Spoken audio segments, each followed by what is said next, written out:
రాజన్న సిరిసిల్ల జిల్లా మానకొండూరు నియోజకవర్గంలోని ఇలంతకుంట మండలం వల్లంపట్ల గ్రామంలో పాఠశాల గదుల తాళం వివాదం మరింత ఉధృతంగా మారింది.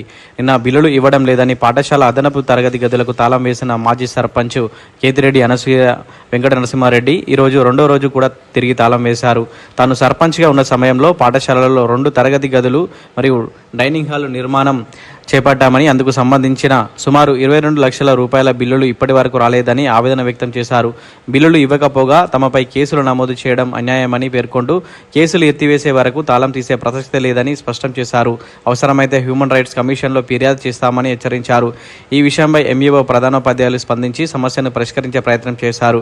డీఈఓ జగన్మోహన్ రెడ్డి సైతం సమస్యను పరిష్కరిస్తామని హామీ ఇచ్చినట్టు తెలుస్తోంది. గ్రామ సర్పంచ్ నేరెళ్ల విజయ్ కూడా సమస్యను పరిష్కరిస్తామని హామీ ఇచ్చినట్టు తెలుస్తుంది. అయితే పరిస్థితి ఉధృతంగా మారడంతో ఇల్లంతకుంట ఎస్ఐ సిరిసిల్ల అశోక్ మాజీ సర్పంచ్ ఆమె భర్తను ఇద్దరిని అదుపులోకి తీసుకొని పోలీస్ స్టేషన్కు తరలించారు. వివాదం కారణంగా పిల్లలు ఇబ్బందులు పడుతున్నట్లు స్థానికులు తెలియజేశారు. అధికారులు స్పందించి వారికి బిల్లులు అందజేసేలా చూడాలని పలువురు కోరారు. మేము అక్కడ గ్రామ పంచాయతీ బిల్స్ దగ్గర పోతే సర్పంచ్ నువ్వు ఎవరితోటన్నా రాయించుకరాపో అంటుండు. ఎంపీ రికార్డులు ఉన్నాక ఎవరితో రాయించుకరమ్మంటారు, ఎక్కడికి పొమ్మంటారు. కలెక్టర్ దగ్గరికి పోతే పట్టించుకోవడం లేదు, ఎంపీడీఓ దగ్గరికి పోతే పట్టించుకోవడం లేదు, ఏ అధికారి కూడా స్పందించడం లేదు. మరి మమ్మల్ని ఎవరికి గోడు మా విన్నవించుకోమంటారు. ఎమ్మెల్యే గారు కేసు పెట్టించిండు మా మీద, 2 భార్యాభర్తల మీద. మేము ప్రధానోపాధ్యాయులు కూడా మేము విన్నవించుకుంటే వాళ్ళు అన్నారు మీరు తాళం తీయండి అంటే, అవును మాకు అధికారులు వచ్చి మాకు సమాధానం చెప్తే మేము తాళం తీస్తాము, మేము పిల్లలను ఇబ్బంది పెట్టే తానకి వేయలేదు, నిరసన తెలపడానికి వేసినాము. మేము ప్రధానోపాధ్యాయులు, ప్రైమరీ స్కూల్ ప్రధానోపాధ్యాయులు కూడా మా మీద కేసు ఎట్లా పెడతాడు, మేము ఏదో పిల్లల ముఖం చూసి వారికి మేము స్కూలు హ్యాండ్ ఓవర్ చేయకుండానే మేము పిల్లల ముఖం చూసి హెడ్ మాస్టర్ గారి రిక్వెస్ట్ మీద మేము స్కూల్ బిల్డింగ్ అప్పచెప్పడం జరిగింది. అప్పుడు కానీ ఎట్లాంటి అధికారికంగా కూడా మేము అప్పచెప్పలేదు.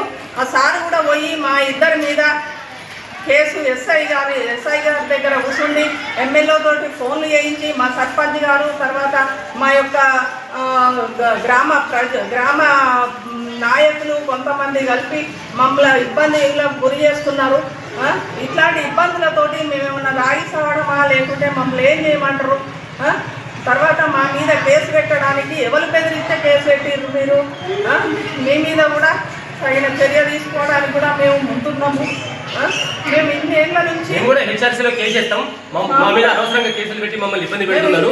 మేము ఇంత స్కూల్ డబ్బులు కట్టి మాకు సమాధానం చెప్పకుండా ఎవరు వచ్చి ఎక్కడ బిల్స్ ఉన్నాయి, ఏముంది, ఎవరిని అడగాలి మేము బిల్స్? అసలు ఇప్పుడు ఎవరిని అడగాలి? తాళం మేము వేసాం, వాళ్ళు వచ్చి పోలీసులు వచ్చి 11 తాళాలు మా మీద కేసు పెట్టిరు. మరి మేము ఎవరిని అడగాలి బిల్స్? ఎక్కడ ఉన్నాయి బిల్స్? అవి గ్రామ పంచాయతీ సంబంధించిన బిల్స్ ఇవ్వరు. సర్పంచ్ గారు స్వయంగా ఉండి ఎమ్మెల్యే గారితో ఫోన్ చేసి కేసు పెడితే ఎస్ఐ గారు మా మీద కేసు పెడతారు. అంటే మేము ఎవరిని అడగాలి పైసలు? మరి మా బిల్స్ ఎక్కడ ఉన్నాయి? ప్రధానోపాధ్యాయులు మీ పై అధికారికి మీరు ఇన్ఫార్మ్ చేయాలి. మీరు డైరెక్ట్ పోయి మా మీద ఎట్లా కేసు పెడతారు? మా మీద ఎంతవరకు సమంజసం అది? అంటే మేము మానవత దృక్పథంతో పిల్లల కొరకే కదా కట్టింది, పిల్లల కోసమే. మా మీద కేసు పెడతారా? సర్పంచ్ గారికి ఎంతమంది మీద కేసులు పెడతాడు? ఇట్లా అడిగిన ప్రతి ఒక్కరి మీద కేసు పెడతాడా సర్పంచ్ గారు? అంటే సర్పంచ్ గెలిచింది అందుకేనా? మరి సర్పంచ్ గారు వచ్చి ఏ కావాలని అడగాలి కదా, సమాధానం చెప్పేవాళ్ళము. అడగాలి కదా, మేము సమాధానం చెప్పేవాళ్ళం కదా. ప్రధానోపాధ్యాయులను తీసుకొని పోయి కేసు పెట్టడము ఎంతవరకు సమంజసం అది? సర్పంచ్ మమ్మల్ని చేయండి, మమ్మల్ని చంపి తీసుకోండి రూము. కలెక్టర్ గారు కూడా వస్తా అనేసరికి ఎమ్మెల్యే గారితో చెప్పించి కలెక్టర్ను కూడా రాకుండా చేసిండ్రు. మా మాజీ సర్పంచులు తర్వాత ప్రెసిడెంట్ సర్పంచ్ కాంగ్రెస్ నాయకులు కొంతమంది మమ్మల్ని చాలా టార్చర్ పెడుతుండ్రు, మమ్మల్ని ఇబ్బందులకు గురి చేస్తుండ్రు. మమ్మల్ని ఏం చేయమంటారు? ఏ అధికారంగా వచ్చి మీ బిల్లు ఇక్కడ ఉంది చెప్పమనండి, మేము సమాధానం మాకు చెప్తే మేము అడగండి ఇక్కడ బిల్లు ఉంది. ఎవరు సమాధానం చెప్పట్లేదు. 2 రోజులు అవుతుంది, మాది అరణ్య రోదన అవుతుంది. మేమే తాళం తీస్తాం.